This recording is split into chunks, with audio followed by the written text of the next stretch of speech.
What's the first amusement park that comes to your mind when you think of Florida? Disney World, Universal Studios, SeaWorld Orlando, maybe even the new Epic Universe. But if you venture outside of Orlando, only by a couple of hours, you'll find what might be the best park in Orlando for thrill seekers. A sister park to SeaWorld Orlando, this half theme park and half zoo is Busch Gardens Tampa, a park that might just have the best collection of roller coasters in the entire state of Florida. Despite being surrounded by residential neighborhoods, Busch Gardens is very immersive with its African jungle theme.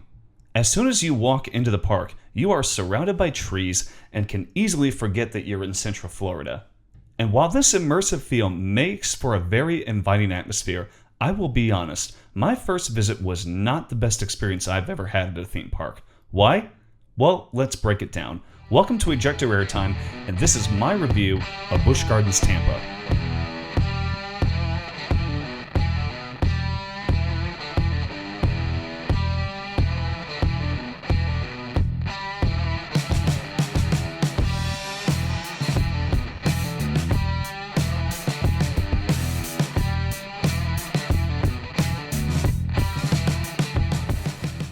Before we get into it, please make sure you take the time to subscribe to Ejector Airtime so you don't miss future content.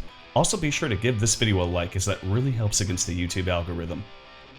So, Busch Gardens is located just north of downtown Tampa, Florida, only about 15 minutes away from the airport. If you're coming in from Orlando, Busch Gardens is only about a 2-hour drive away. The park opened in 1959 and originally consisted of the Anheuser-Busch Brewery, and the adjacent gardens featured a bird sanctuary. Gradually, the park expanded to feature more animals and an open area for them to roam freely, as well as a train ride for guests to more easily view them. Today, the park covers an area of 335 acres and also features a water park nearby called Adventure Island. The impressive animal exhibits include the Serengeti Plain, which features giraffes, rhinos, zebras, gazelles, ostriches, and more. There are also walkthrough areas where lions, gorillas, crocodiles, hippos, and hyenas can be seen. You can even watch how fast a cheetah can accelerate to full speed, and there's an area where you can pet kangaroos. Amidst all the animal exhibits, Busch Gardens features a collection of 9 impressive roller coasters, most of which are on the highly thrilling side. Here's a brief rundown of them all, starting with Cheetah Hunt. This is an Intamin multi-launch coaster with a top speed of 60 miles per hour and a track length of over 4,000 feet, making it the longest coaster in the park. It features 3 launches, several moments of strong airtime, and a great zigzag section through a canyon. Cobra's Curse is a mock rides coaster that features an elevator lift and some really cool theming elements. The ride starts you facing forward before being switched to experience the next section backwards and then into a free spinning finale. Shikra was the first B&M dive coaster built in North America, with a 200-foot tall vertical drop, a large implement, and a great splashdown that soaks anyone nearby. This coaster is a lot of fun to watch. Tigress is a Premier Ride Skyrocket 2 clone. You can find these in a number of parks around the world. The coaster has a swing launch that sends you into a slow 0G roll 150 feet above the ground, and it also has a non-inverting loop. Phoenix Rising is the newest addition to the park.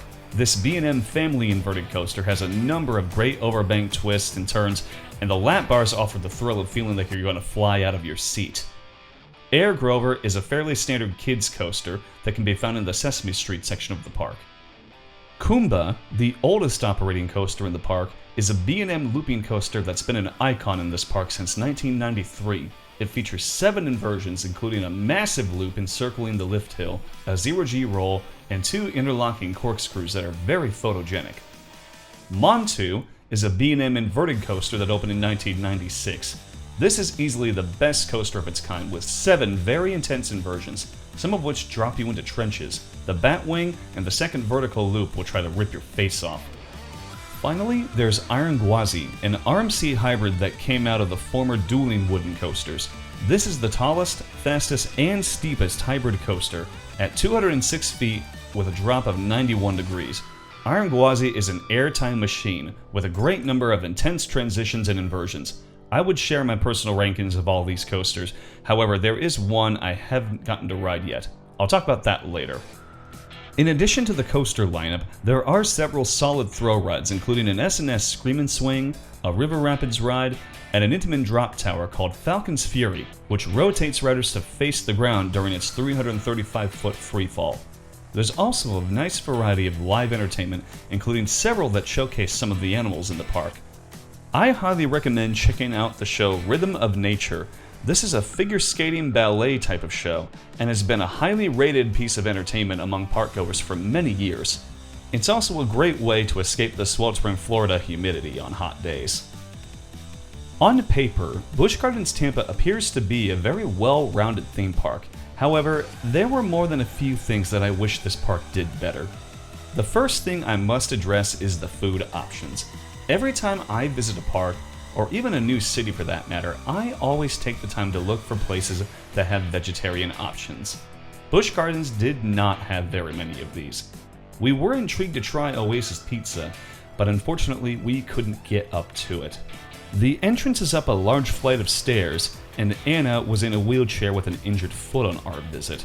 Around the side of the building there is an elevator that can bring you up to the main level, but this was out of order. We settled for a restaurant near the front of the park, which featured both regular and Beyond burgers, which we both agreed were kind of subpar. Easily the biggest concern on our visit was the operations. On nearly every trip I've made to a Six Flags or a former Cedar Fair park, ride ops are usually pretty consistent, sending out trains at a relatively quick pace and not consistently leaving trains stacked on the brake runs. And while every park has their moments in which operations might slow down a little, Busch Gardens had some of the most consistently bad operations that I've ever seen. During my second ride on SheiKra, and both rides on Iron Gwazi, I was left waiting on the brake run for what felt like over 5 minutes. Iron Gwazi, which had the longest line in the entire park, was moving way slower than a coaster of this type should. There is nothing more frustrating at a park than a long wait being made even longer due to poor dispatches. Also wasn't very happy about how Quick Queue Unlimited works. Unlike Fastlane Plus, which gives you unlimited access to all major attractions as many times as you would like, Quick Queue Unlimited Plus only gives you a one-time skip the line pass to Phoenix Rising and Iron Gwazi. Or so the website says. I was able to skip the long line at Phoenix Rising no problem, but when I tried to use my skip the line pass on Iron Gwazi, I was turned away. I guess you only get one skip the line pass in total, rather than one to use at both of those coasters. If you've watched my vlog from this park, then you know about Kumba being closed at the time of my visit, link in description by the way. The coaster had been closed since November of 2024, and the park had given little to no details on the reason. But in April of 2025, they shared a post to social media hinting that it would return during the summer. My visit came in late June, 8 weeks after they shared that post, and the park did not share a single update or even the slightest hint to a reopening day. While it is understandable that coasters have to be closed for routine maintenance, especially in a year-round park, it's rather frustrating when parks aren't transparent. Kumba didn't end up opening until September, by the way. By comparison, Six Flags shares information a lot more frequently. For example, I recently visited Canada's Wonderland for the first time, during which Mighty Canadian Mindbuster was closed due to some retracking. The park was regularly sharing updates on its progress, and while I didn't get to ride it before my return home, the retrack got done in a very timely manner. Needless to say, I think they need to be more present on social media. Busch Gardens is a park that could be improved on so much with just a few tweaks. They could really benefit from a few more solid flat rides, and they could also use another family-friendly coaster, or even a nice middle ground thrill coaster to replace the now defunct Scorpion. This would make their lineup a little bit more well-balanced. There's so many exciting things to see and do at this park, and if improvements were made to the ride operations and some better food options were added, the overall experience at Busch Gardens would be so much better. That's going to do it for this review. Let me know in the comments what you think of Busch Gardens Tampa, and tell me about your experiences at this park. Once again, if you enjoy roller coasters and theme parks, please remember to take the time to subscribe to Eject Your Airtime if you haven't already, and make sure you give this video a like. Thank you so much for watching, and we'll catch you on the flip side.